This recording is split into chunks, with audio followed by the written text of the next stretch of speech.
Hey there and welcome back to another What If review. And today we'll be talking about the latest episode to drop, What If Doctor Strange Lost His Heart Instead of His Hands? And Jesus, this was an experience. And I feel like I'm saying this every week, but this episode flipped the whole series on its head and produced what is, in my opinion, the best episode to date. And once again, it feels completely different to all the others and is by far the darkest and most bleak ending of any MCU film or show to date, even managing to be more grim and depressing than Infinity War in my opinion. Whilst the past 3 episodes have had their serious moments, particularly the Yellow Jacket episode, this one took that and dialed it up to 100, removing almost all traces of humour and levity, and becoming a case study in how to make your audience as depressed as possible in as short a time span as you can.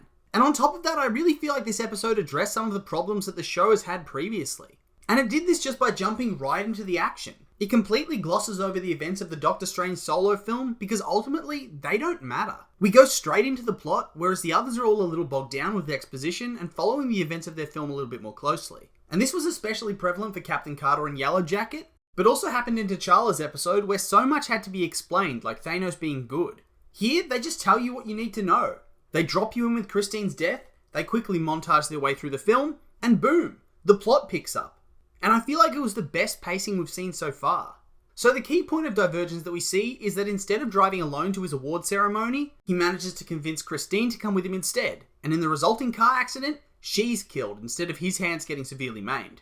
And Jesus, this was a rough opening. And props to Benedict Cumberbatch. Some of the voice acting in this show can be a bit dodgy at times, but I felt like he was on point the entire episode. Whether it was being cocky Doctor Strange, grieving Doctor Strange, or evil monster Doctor Strange. He just hit it out of the park every single time. And he was honestly such a good get for the MCU. And after a brief montage skipping through the events of the first film, we jump straight into the action with Strange using the Eye of Agamotto to project himself into his own past and try to prevent her death, with her being killed over and over in sometimes sad, sometimes completely ridiculous ways. Whether it's a car crash, a heart attack, murder at a pizza joint, or even her apartment complex burning down when he stood her up in an attempt to save her life, she just can't catch a break.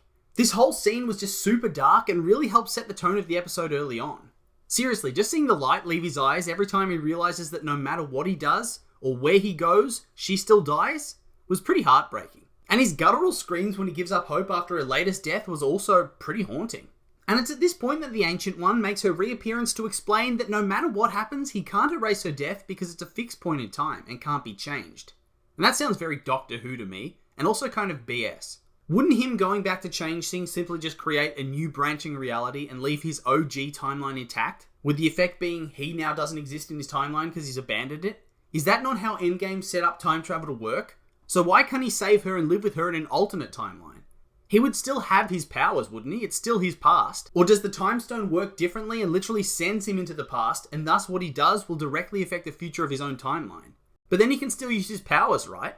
So therefore, by using the stone, surely that makes him personally exempt from the changes in the timeline. So even if he never goes to train at the temple anymore, he'd still have his powers and could defeat Dormammu because of paradox reasons. Maybe I'm just getting overly confused and overcomplicating things, but I just feel like the reasoning behind it all was a little bit flimsy. And the only way I could actually see absolute points even existing is going back to Infinity War where Doctor Strange searches for the possibilities to beat Thanos and there's only one possible path to win. But in this reality, it seems like there was no possibility for Christine to survive. So if there was no possibility for Thanos to lose, that would be another example of a fixed point, I guess.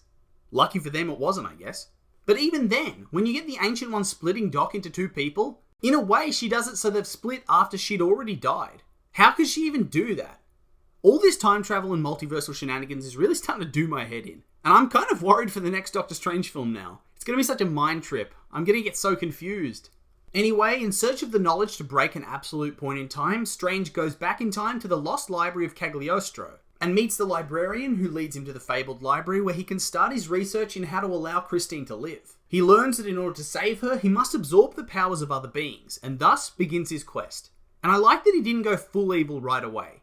He starts off trying to absorb only parts of other beings, asking Mr. Squid for a couple of tentacles. It's kind of realistic to the character. He wouldn't go full crazy off the bat and butcher any magical being that crosses his path. He'd start small and escalate, which is what happens here after he realizes that no being will just willingly give him their power after he gets knocked around by Squidward and nursed back to health by Obeng. Obeng then tells him that his quest to heal his broken heart is simply going to end up shattering his mind before Doctor Strange gets back into it. and takes all the wrong lessons away from their conversation, deciding that he'll simply take what he needs by force. So yeah, now he pretty much just straight away decides it's time to butcher innocent beings.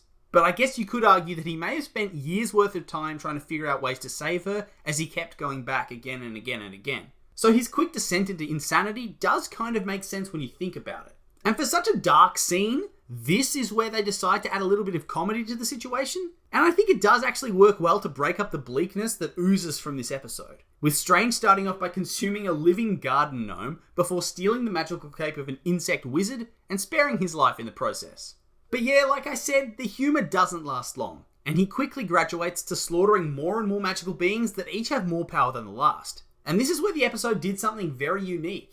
It actually used the character of the Watcher to actually talk about how he's on the wrong path, and he's even considered intervening, but that Strange wouldn't even listen if he did, and that the fate of one universe is not worth all the others. So obviously, this is probably setting them up to use this character more directly in future episodes.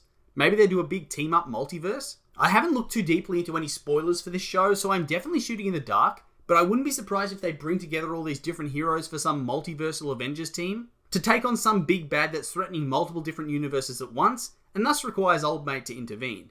Maybe Kang to preview the next phase? Maybe Ultron? He was pretty wasted in his movie, so new life through this show could be good. I guess we'll have to wait and see. Strange then seemingly spends years and years working to obtain as much power as he can, and reunites with a dying Obeng, who refuses his offer of restoring his youth, telling him that he made the wrong choice, and that hopefully the other Steven can stop him. And first up, old man, good work. You told this evil dude who's trying to absorb other magical beings that there's another powerful magical being to absorb. This isn't going to end well. And this is where we learn that when the Ancient One attacked Strange, she split him and the timeline in half in order to have a good twin that can fight the evil twin and stop the collapse of this universe, which we see is currently happening. And thus there are two possible timelines running concurrently, which seems like it was a little bit of a bad plan, but I guess she was under pressure to do something about what was going on, and she had to do it fast. Wong and Strange then decide to work together to try and make good Strange strong enough to fight evil Strange, with Steven deciding he has to let go of Christine for the greater good of Earth. And God, I'm loving the moral dilemma in this one.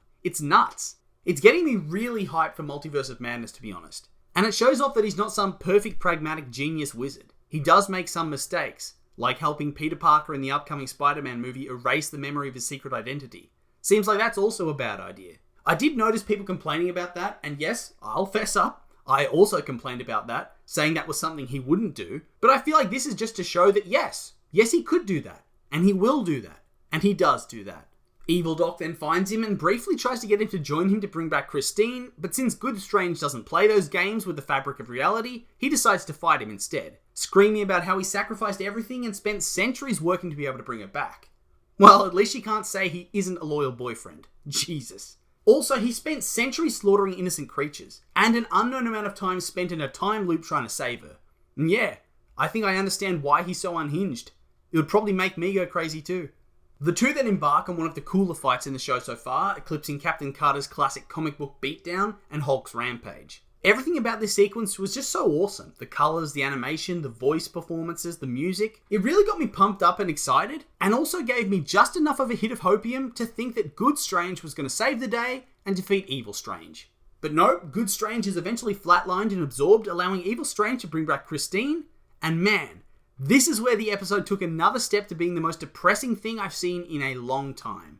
First up, she's disgusted and frightened by him because he resembles a demonic gargoyle. Then, she almost falls to her death again. Then she begins to disintegrate and reality begins to come undone because you're not supposed to tamper with an absolute point, and everything begins to collapse in on him. And then the Watcher even delivers a verbal smackdown on him, basically telling him to suck it up and too bad, I can't help you. And then his girlfriend dies in his arms with her last words and thoughts being shock at what he'd done, rather than being the happy last moments they shared in her regular deaths.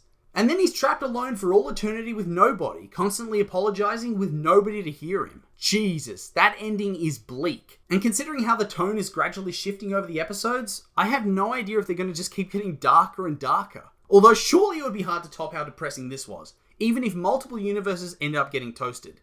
This is just next level. And then this brings us to the end.